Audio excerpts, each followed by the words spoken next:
Continuity. Have you ever considered it in regards to coax cable? Well, today I'll be discussing continuity, coax cable, and how to install a PL259 connector onto your new coax. Stick around.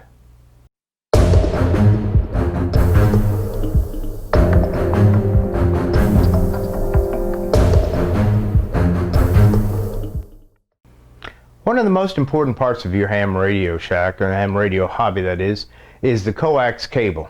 You want to make sure you get a high quality cable, and you want to make sure you don't get a cable that's way too long, or more importantly one that's too short and you can't make it from the antenna to your ham shack. Measuring the cable may not be the easiest thing for you to do. You may just have to take a rough guess and figure out about how many feet you have and how many feet you need, that is. You definitely don't want to get 100 foot worth of cable if you only have a 25-30 foot run, and you definitely don't want to get 75 foot of cable when you find out you have a run that's 100 feet. And I think having less cable is worse than having more cable, because you always trim back the excess cable and reconnect it.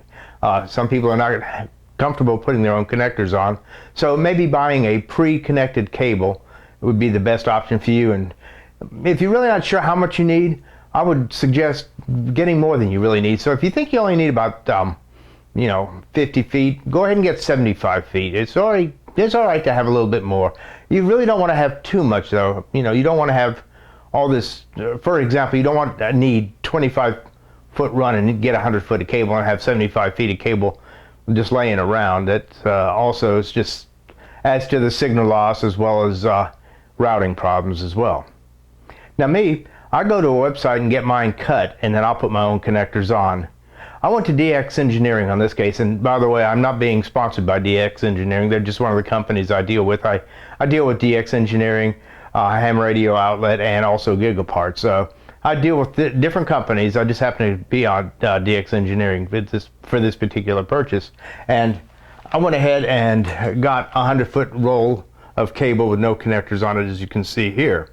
Now, finding cable, you have to kind of research the companies, and let's take a look at DX's site, and I'll show you where they have their cable listed for bulk purchase. Many companies, including DX Engineering, offer cable by the foot, and all you have to do is search for cable on their website, and when you get to their page, look for the cable that you are interested in purchasing. In my case, it was RG213 right here. I just click the product, and right here it shows how much it is per foot. This 89 cents, of course, is relevant at the time of this video. It may change in the future, you never know. You just put in how many feet you want. In this case, I've already put in 100 feet. Just click that and add it to your cart, and it automatically totals up how much it is per foot, that is. Also, these companies do have a wide range of connectors to go with your coax cable as well. As said, I'm not being sponsored by DX Engineering. They just happen to be the company I deal with, or dealt with, that is, for this particular purpose. And everything I bought as far as this coax and connectors, everything I purchased was strictly out of my own pocket, not being reimbursed for this in any way. So once you get your cable, if you already have it pre-coupled, you go ahead and just string it out, connect it up.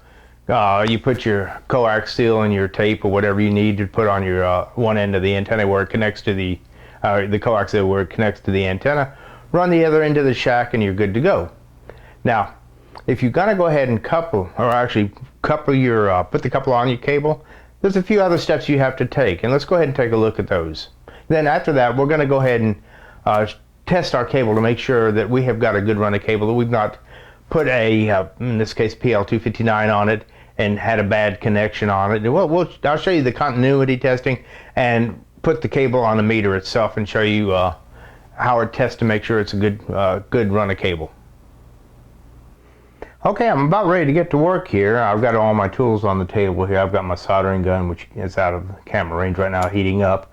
On the soldering I use, my personal choice is a soldering iron that has a variable, this little knob right here. You can vary the heat on it. I can vary the output, the wattage on it, and so I use about 400 degrees, set it to 400.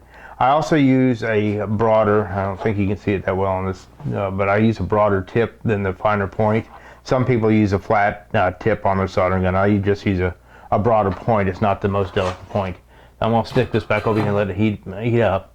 Now, got my PL 259 here, and the important thing is to go ahead and take the outer shielding off of this thing.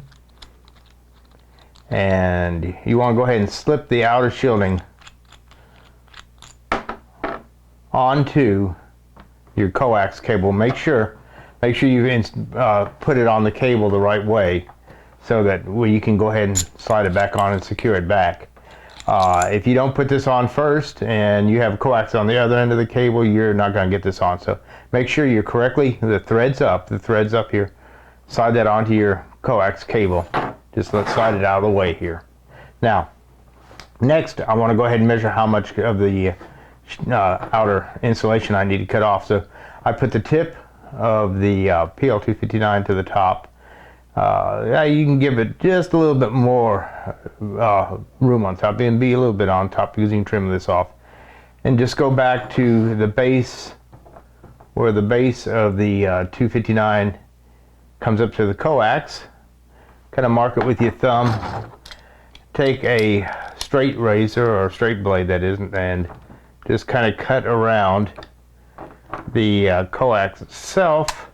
You don't want to actually cut so deep you're cutting the shielding. You don't want to cut the shielding at all, but you just kind of cut the coax, and this helps a lot. It's a lot easier if you have something holding this coax down, but I don't have anything on this table to do so, so I'm just having to do it carefully so I don't cut my fingers. It may take a few attempts. Do it gently. You don't want to be too forceful for it. And you can kind of bend it back, and you can see where it's separating, maybe where you have a piece of coax where you need to trim a little bit more and cut a little bit more.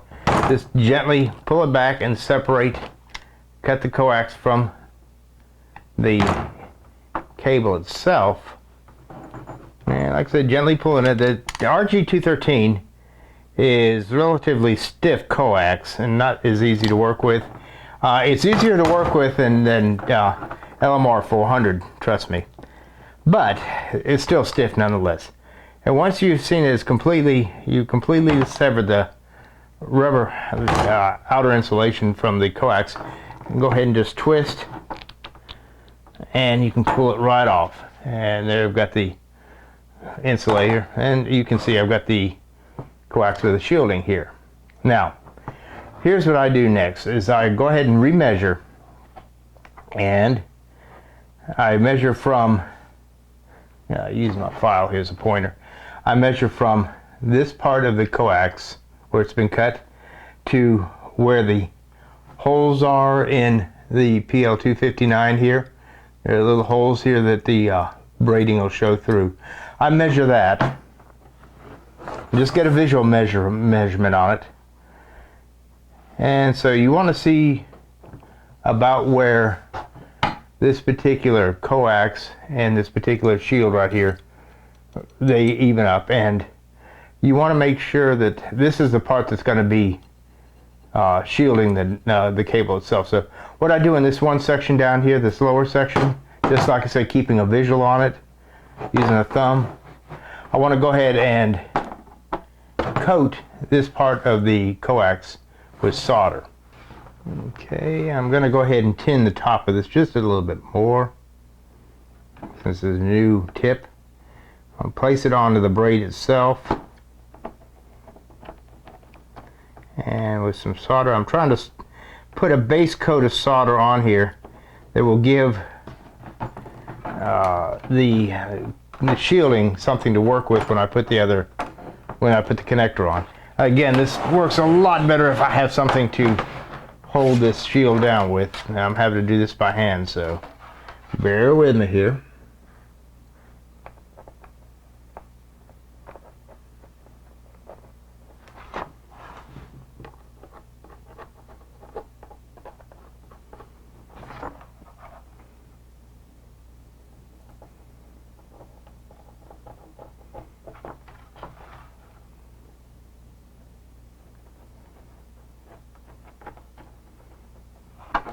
Okay, I've got my solder on there, remeasured here, so cable will be going up in here, so the solder is definitely going to be around where I can solder it permanently in the holes here.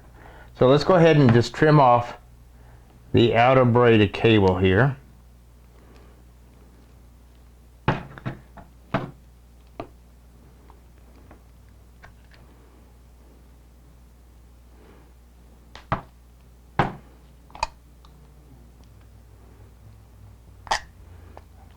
It takes a while, so just be patient. You don't want to cut into the coax, the polyethylene insulator here. You try not to cut into that. Okay, I've got my shielding pulled back, and now I'm going to go ahead and cut into the center insulator here, the polyethylene insulator, to put the center wire through the PL239 here.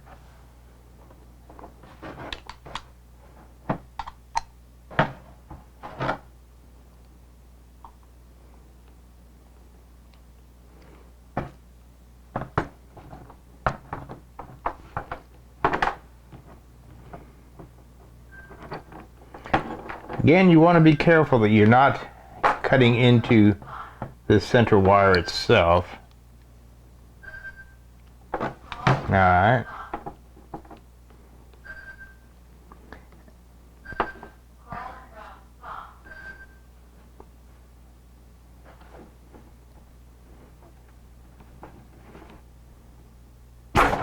Okay, center insulator's off. Got a braided center core right here, exposed. We'll slide it into PL259 itself and push this bad boy all the way up. Next, you want to go ahead and solder into these holes to get a good ground connection here.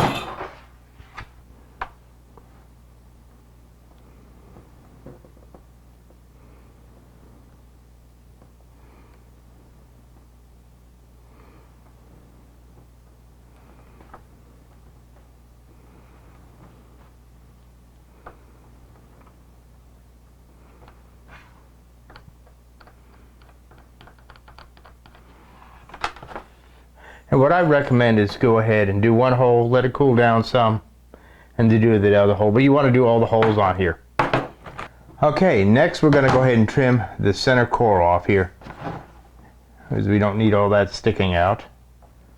Let's kind of bend it down some.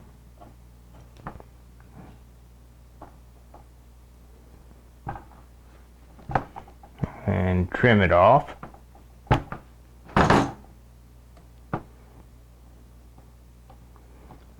Okay, next we're going to go ahead and solder the center core here.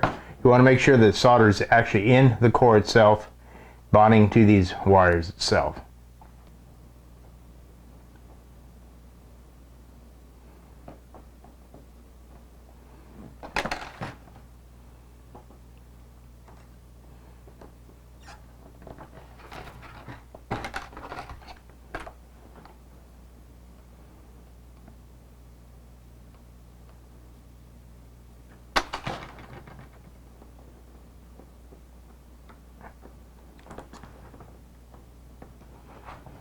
Alright, now that we've got that down, I'll take a file and just kind of file it down a little bit. Just get the rough edges off here. You don't want to damage your radio, or your antenna for that matter.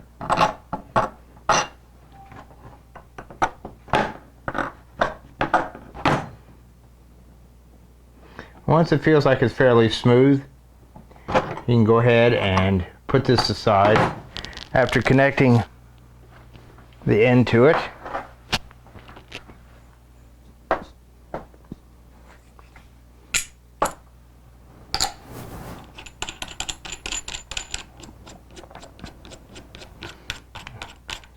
Okay, and there you have one end of your PL259 connected, and it's got a good solder on the grounds and this center post.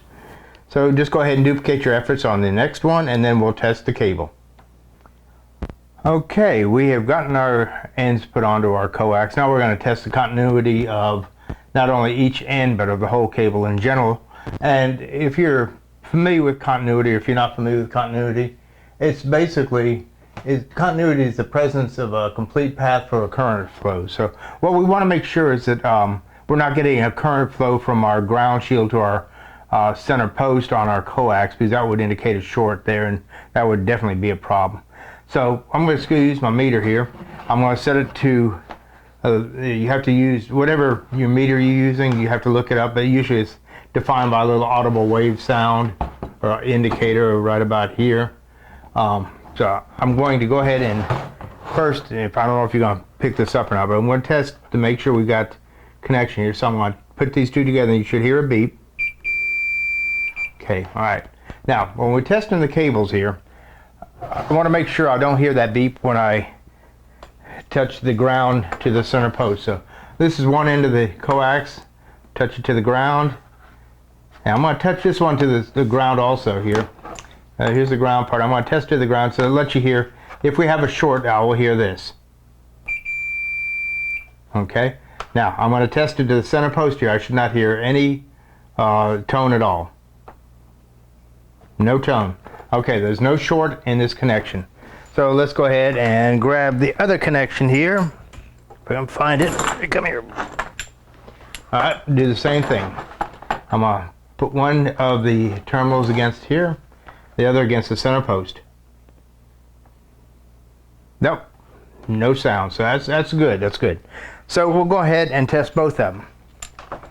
And this RG13 is not the easiest thing to work single-handedly and with a meter and everything, so bear with me and I'll just do the best I can.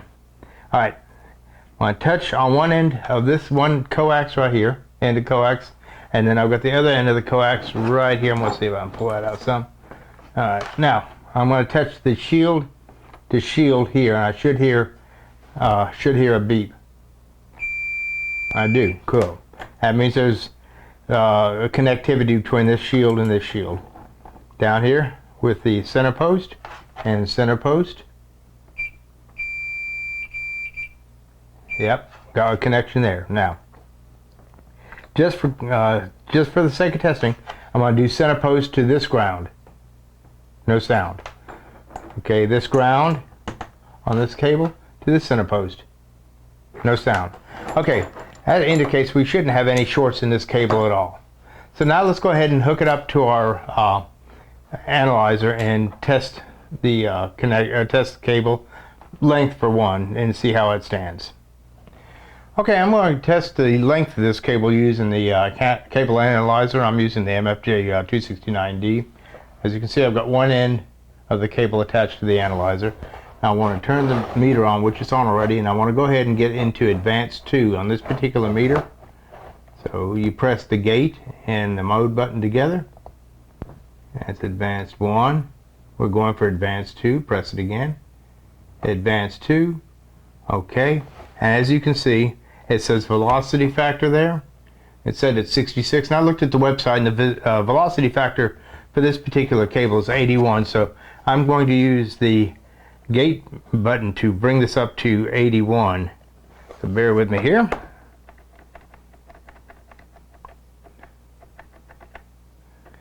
Okay, it's at 81. I'll use the mode and the gate button to lock the 81 into place.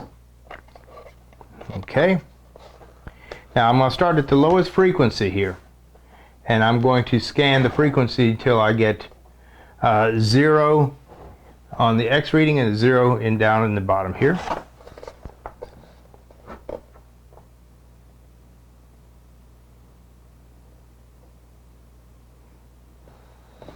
And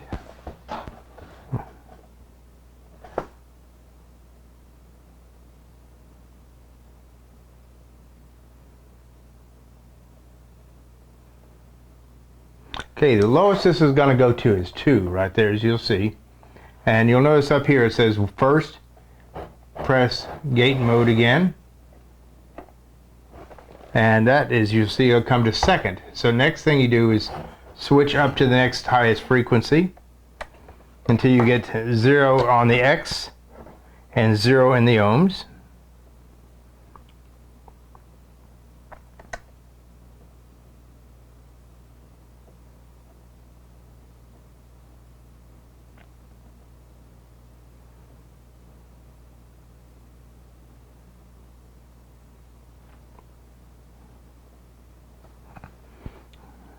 Okay, it's down to 2 again as far as it's going to go again. Press gate mode again.